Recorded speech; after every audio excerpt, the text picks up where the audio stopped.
इस रोड बनाने का सीधा सीधा मतलब ये था कि इस रोड में से खूब चांदी जो है वो कूटी जाए, वन से भी, खनन से भी और सरकारी खजाने से भी, तीनों ही प्रकार से जो है वो हर प्रकार से सरकार को लूटा जा रहा है, लोगों के बहुमूल्य पैसे का दुरुपयोग किया जा रहा है। भाई जी, मैं इस पंचायत में फर्स्ट से लेकर 8 तक पढ़ा हूँ और गर्मियों के समय में हम आधी छुट्टी में स्कूल से यहाँ नहाने के लिए आते थे और पानी की जो धारा थी वो बहुत तीव्रता के साथ बहती थी। इस मौसम इस मौसम, गर्मी के मौसम, यस, हम गर्मी के मौसम में आते थे यहाँ नहाने के लिए और बहुत ज़्यादा पानी था। इस खड्ड में पिछली 2 खड्डों की निस्बत सबसे ज़्यादा पानी है। इस सड़क का भी मैं आपको दावे के साथ बोल सकता हूँ कि इस सड़क का सिर्फ और सिर्फ एक ही फायदा होगा और ये फायदा होगा वन माफियाओं को। तो इस बीच में इतने बड़े जंगल को निकाल कर काटने की और इतने पेड़ों की बलि देने की क्या ज़रूरत हुई? ये सिर्फ, इसका सिर्फ और सिर्फ एक उद्देश्य है कि वन संपदा और भू संपदा की तस्करी करना। और उसका यही कारण है कि जब से वो बंदा जो है वो मंत्री के साए में के साथ चिपका हुआ है, तब से लेकर इस क्षेत्र का जो है वो दिवालिया निकला हुआ है। तमाम भू संपदा, तमाम वन संपदा, तमाम खनिज संपदा, जितनी भी यहाँ की प्राकृतिक संपदा, उसको स्मगल करके जो है वो दूसरे प्रदेशों में पहुँचाया जा रहा है। मसलन जितना भी यहाँ का जो पौधे हैं, इतने बड़े बड़े पौधे थे सारे, ये बीच जंगल में से होकर गुजरी है सड़क। इस जंगल में से हज़ारों की तादाद में पेड़ों की बलि जो है वो दी गई है। प्रत्येक घर जो है वो रोड से कनेक्टेड है। हर घर के आंगन में गाड़ी खड़ी होती है। अगर किसी को शंका हो तो मैं वो मेरे को बताए और अगर मैं झूठा पाया जाऊं तो वो मेरे को सजा दें। हर सड़क का मतलब विकास नहीं होता, कई सड़कें विनाश की ओर जाती हैं। कांगड़ा में रक्कड़ तहसील की इस सड़क को साजिश के तहत बनाने में खजाने के 6.25 करोड़ रुपए उड़ाए जाएंगे। जब सरकारी खजाना खाली हो और आप करोड़ों रुपए ऐसी सड़क पर खर्च कर दें जिसका फायदा सिर्फ और सिर्फ वन काटुओं और खनन माफिया को होने वाला हो, तब सवाल उठाने लाजमी हो जाते हैं।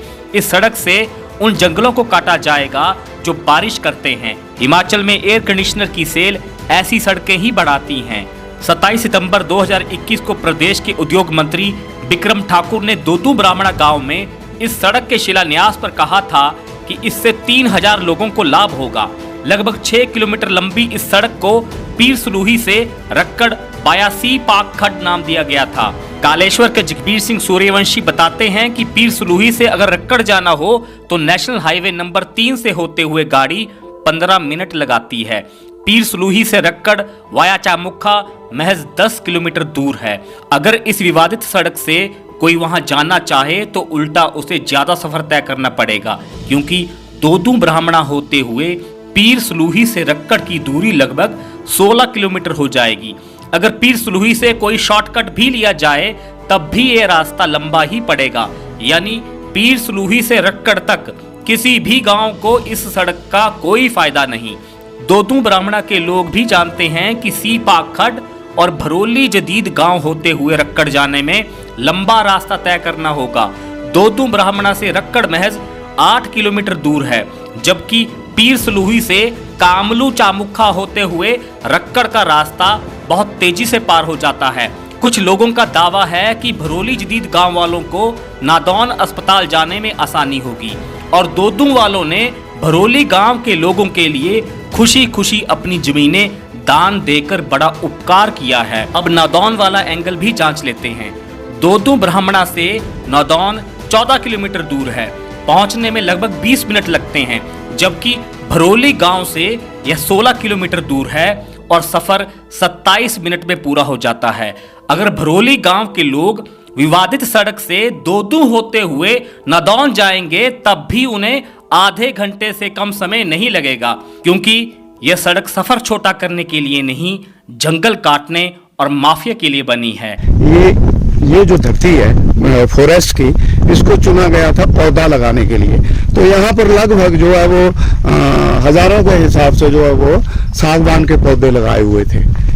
इस जगह पे ये जो उखाड़ दी गई है ये जगह सारी, यहाँ पर सागवान के पौधे थे, इससे आगे भी बहुत पौधे हैं, बहुत आप देख रहे हैं वो खड़े हैं, ये सारे प्लांटेड ट्री हैं, ये सारे पैदा किए गए थे। 20 वर्ष पहले ये छोटे थे, लेकिन अब ये बीच बीच में काफ़ी बड़े बड़े भी हो गए हैं।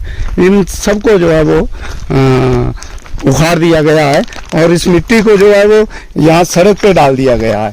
जो ये मिट्टी क्रशर से आनी थी, इस मिट्टी को इस फॉरेस्ट की लैंड से निकाला गया है और इसके लिए हजारों पेड़ों की जो प्लांटेड पेड़ है उनकी बलि जो है वो दे दी गई। और इसमें से एक बात और बताऊं आपको, ये जो आप पत्थर देख रहे हैं आगे चलकर मैं आपको दिखाऊंगा, बड़े बड़े ढेर लगे हुए हैं, इसमें से पत्थर भी निकाला जा रहा है। कुछ पत्थर जो है वो क्रश करने के लिए ले जाया जा रहा है और मोटा पत्थर जो है वो जो क्रेट बाहर लगनी है, जो पत्थर बाहर से एम फॉर्म के ऊपर आना चाहिए, वो पत्थर भी नहीं इसी जगह से उपलब्ध हो रहा है। इस कारण से ये जो है वो उसको उखाड़ रहे हैं, लेकिन इसके उखाड़ने की वजह से जो है वो पर्यावरण को जो है नुकसान पहुंच रहा है। ये आप देख रहे हैं इतना ही गहरा जंगल था, इस जगह के ऊपर भी इतना ही जंगल था, जहां से सड़क बनी है वो भी इतना ही घना था जितना आप देख रहे हैं। ये रिजर्व पूल का जंगल है और इतना ही गहरा जंगल था। यहाँ से कितने पेड़ जो है वो कटे होंगे, आगे तक मैं आपको दिखाऊंगा कितने पेड़ कटे होंगे, इसका अनुमान लगाना जो है वो बहुत मुश्किल है और मूल्यांकन करना भी मुश्किल है। और सबसे बड़ी बात यह है कि ऊपर से लेकर नीचे तक की इसकी जितना भी ये रोड बना हुआ है उसकी क्लियरेंस नहीं है, बिल्कुल नहीं है। और अगर इसकी क्लियरेंस है तो विभाग दिखाए। सड़क का फायदा क्या है? इस सड़क का फायदा तो मेरे को कुछ भी नहीं दिखता है, क्योंकि बरौली जदीद पंचायत तो यहाँ पर खत्म हो जाती है। आगे बरौली जदीद की पंचायत दो ब्राह्मणा की पंचायत लगती है और दो ब्राह्मणा की पंचायत का हर घर लगभग सड़क से जुड़ा हुआ है। जहां इस सड़क को मिलाया जा रहा है वहां के तमाम घरों में, घर के आंगन में जो है वो गाड़ी खड़ी होती है। मैं आपको दिखा सकता हूँ, आगे चलकर आप देखेंगे उसको, मैं आपको दिखाऊं। ये आगे रिजर्व जंगल का पुल है, रिजर्व जंगल पुल जिसे बोला जाता है, वो सारे का सारा ये।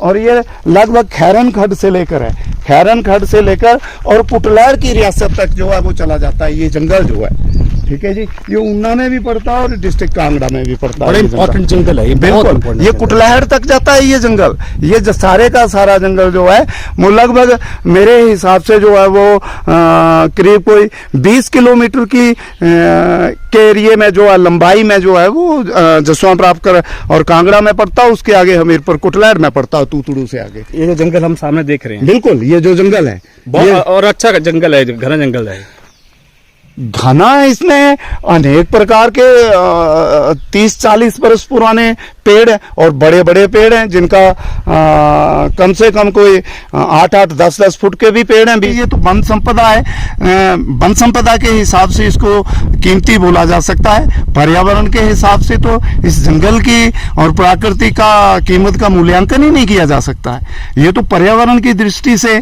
बहुत महत्वपूर्ण है। और इतने जंगल में से आप हिसाब लगा लो, आप देख सकते हो कितने बड़े बड़े पेड़ है। आगे चल के मैं दिखाऊंगा आपको कितने बड़े बड़े जंगल पेड़ थे यहाँ पर और वो कट गए हैं। कट के गए कहाँ? यानी कि यहाँ पर वन माफिया, वन काटू बहुत सक्रिय है। इस रोड बनाने का सीधा मतलब ये था कि इस रोड में से खूब चांदी जो है वो कूटी जाए, वन से भी, खनन से भी और सरकारी खजाने से भी। तीनों प्रकार से जो है वो हर प्रकार से सरकार को लूटा जा रहा है, लोगों के बहुमूल्य पैसे का दुरुपयोग किया जा रहा है। अब सवाल मुख्यमंत्री जयराम ठाकुर और वन मंत्री राकेश पठानिया से है। जब यह सड़क हर एंगल से किसी भी गांव को कोई विशेष लाभ नहीं देती है, तब इस पर 6 करोड़ 27 लाख रुपए खर्चने का क्या तुक बना? राकेश पठानिया बताएं कि क्या यह रिजर्व फॉरेस्ट में सेंधमारी नहीं होगी? इस सड़क को किस आधार पर मंजूर किया गया? अब सवाल जसवां परागपुर के नेताओं से है। ऐसी कौन सी मजबूरी है कि सत्ता और विपक्ष का प्रत्येक नेता जनता के पैसे और जंगल पर पड़ रहे डाके पर मौन है? गले में हार लिए घूमने वाले नेता ऐसे मसले इसलिए नहीं उठाते क्योंकि राजनीति सेवा के लिए नहीं, मेवे के लिए की जाती है। जगबीर सिंह सूर्यवंशी हमें मौके पर लेकर गए। उन्होंने बताया कि ये इलाका जड़ूही आरक्षित वन में आता है। सालों से वन माफिया इस मनोहर वन पर नजरें गड़ाए हुए है। असंख्य पेड़ों को वन काटू पहले ही काट चुके हैं। इस सड़क के बनने से वन काटुओं को लकड़ी की तस्करी के लिए एक चोर रास्ता मिल जाएगा। सिर्फ जंगल ही नहीं, सी पाक खड्ड के रेत पत्थर पर भी खनन माफिया टूट पड़ेगा। सूर्यवंशी का कहना है, अगर इस सड़क का फायदा आम जनमानस को हो रहा होता तो मैं विकास के आड़े क्यों आता। यह विशुद्ध रूप से राजनेताओं और माफिया के फायदे की सड़क है। दर्शकों, एक वक्त था जब हिमाचल में इतनी गर्मी नहीं पड़ती थी। एक वक्त था जब खैरन खड्ड ब्यास नदी को 12 महीने जल देती थी। एक वक्त था जब बच्चे सी पाक खड्ड में नहाया करते थे। लेकिन अब यह खड्ड किसी मोहल्ले की नाली से भी तंग दिखती है। सूर्यवंशी बताते हैं कि बचपन में हमने इस खड्ड को इस तरह से सूखते नहीं देखा था। जब हमारी नदियां गांव मोहल्ले की नाली से भी तंग हो जाएं, ऊना, कांगड़ा, सोलन, शिमला में एसी के बिना न रहा जाए, फिर राक्षसों को नेता क्यों कहा जाए। वन मंत्री ने तो ऊना में अपनी पीठ थपथपाई थी कि हमारे जंगल बढ़ रहे हैं। जब कोई सरकार ऐसी गलतफहमी पालकर शासन करेगी तब नदियां, नालियां और जंगल रेगिस्तान ही बनेंगे। चुनाव तो आते जाते रहेंगे। जब फंड्स की बैसाखी पर ही विधानसभा का सफर तय करना है तो स्वाभाविक है कि वो बैसाखी किसी जंगल को काटकर ही बनेगी। हिमाचल के बुजुर्गों से पूछेंगे तो वे बता देंगे कि अब बारिशें पहले से कम हो रही हैं। जंगल विरले होंगे तो वो बादलों का निर्माण नहीं कर पाएंगे। बादल नहीं बनेंगे तो बारिशें कम होंगी। पेड़ों के कटान के नतीजे हम भुगत रहे हैं। कहानी यहीं खत्म नहीं होती। नदी से जब हम रेत बजरी निकाल लेते हैं तब इसकी पानी रोकने की क्षमता भी कम हो जाती है, जिससे ग्राउंड वाटर रिचार्ज नहीं होता। नदियों में रेत पत्थर की पूर्ति हम 10-20 सालों में कर भी सकते हैं, लेकिन ग्राउंड वाटर का स्तर अगर 1 फुट गिरता है तो उसे पूरा करने में 1 सदी भी लग सकती है। ऊना के सैकड़ों कुएं और ट्यूबवेल कभी ओवरफ्लो होकर बहते थे, मगर आज वो सूख रहे हैं। इन सारी बातों में हम जंगली जीवों, पशु पक्षियों और कीट पतंगों को तो भूल गए। जंगल ही उनका एकमात्र घर है और हम विकास के नाम पर उनके आशियाने उजाड़ रहे हैं। जब तक हम जंगलों को जीवन और मृत्यु का सवाल नहीं बना लेते, जब तक जयराम ठाकुर और सुखविंदर सिंह सुक्खू, जगबीर सिंह सूर्यवंशी जैसे नहीं बन जाते, और जब तक पेड़ काटना मनुष्य की हत्या के बराबर नहीं माना जाता, तब तक हिमाचल टाइम बॉम्ब पर बैठा रहेगा। इसका फटना तय है, सर्वनाश निश्चित है। इसलिए इस सड़क पर पौधारोपण करके सरकार अपनी गलती को तुरंत सुधारे। विकास के नाम पर विनाश बर्दाश्त नहीं किया जा सकता। यार इसके लिए सड़क यही से जहाँ से हम चल रहे हैं, आगे देखती है नहीं, यहाँ से यही सड़क थी। यही सड़क, ये इस पंचायत का प्रत्येक गांव जो है वो सड़क सुविधा से परिपूर्ण है। प्रत्येक घर के आंगन तक जो है वो सड़क जाती है इस पंचायत में। इस पंचायत का जो आपने देखा पीछे से आते हुए कि कोई गांव मिला, कोई घर मिला, जिस घर के लिए ये सड़क गई हो। ये जो पीछे दूदू ब्राह्मणा का जो गांव है, उस गांव के लिए जो है वो ये सड़क काफ़ी पहले से है। उसके प्रत्येक घर में, लगभग हर घर में जो है वो गाड़ी पहुंचती है। हर घर में गाड़ी पहुंचती है, चाहे वो कितनी। यहाँ पर प्राणी कितने हैं? दूदू ब्राह्मणा जनसंख्या 207 प्राणी। 207।